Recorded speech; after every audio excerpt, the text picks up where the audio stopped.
En quoi consistait la faute de David? Lorsqu'il désirait apporter l'arche de Dieu à Jérusalem, il ne rechercha pas dans le livre de la loi comment l'arche devait être portée. Au lieu de cela, il consulta les chefs de milliers et de centaines.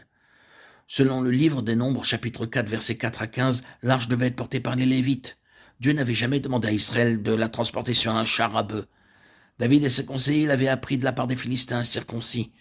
Les Philistins étaient complètement ignorants, furent pardonnés par Dieu, mais que David suive la façon d'agir des Philistins au lieu d'observer le commandement du Seigneur était impardonnable.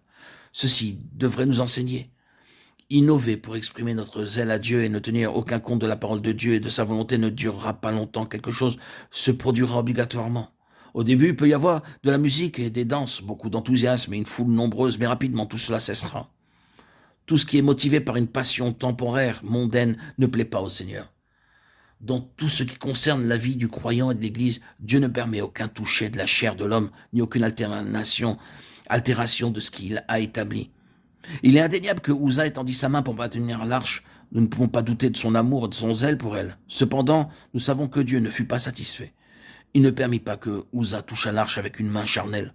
En d'autres termes, le Seigneur ne permettra pas à la chair d'entretenir ou de défendre nos erreurs.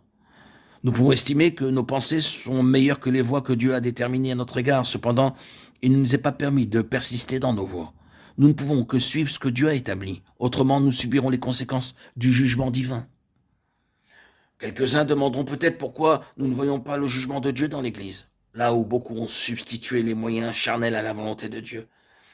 Permettez-moi de répondre à cela en déclarant avec crainte et tremblement que le temps n'est pas encore venu pour Dieu de juger la situation parce que l'arche, c'est-à-dire la présence de Dieu, n'est déjà plus dans ces lieux-là. Ne serons jamais tentés de nous moquer du Seigneur à cause de sa modération et de sa patience. Ne sachant pas pour quelle raison Dieu avait dû frapper à mort Uza, David n'osa pas porter l'arche à Jérusalem.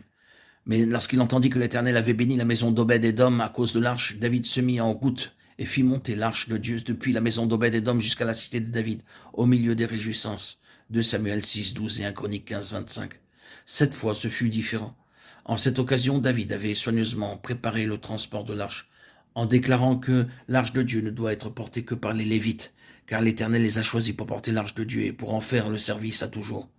1 Chronique 15, 2. Maintenant, il avait pris la leçon.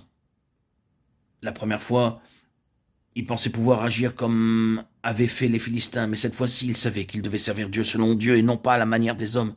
C'est pourquoi cette fois-ci, les Lévites portèrent l'arche. La conséquence fut qu'après qu'on eut amené l'arche de Dieu, on la plaça au milieu de la tente que David avait dressée pour elle, et l'on offrit devant Dieu des holocaustes et des sacrifices d'action de grâce. Quand David eut achevé d'offrir les holocaustes et les sacrifices d'action de grâce, il bénit le peuple au nom de l'Éternel. 1 Chronique 16, 1, 2.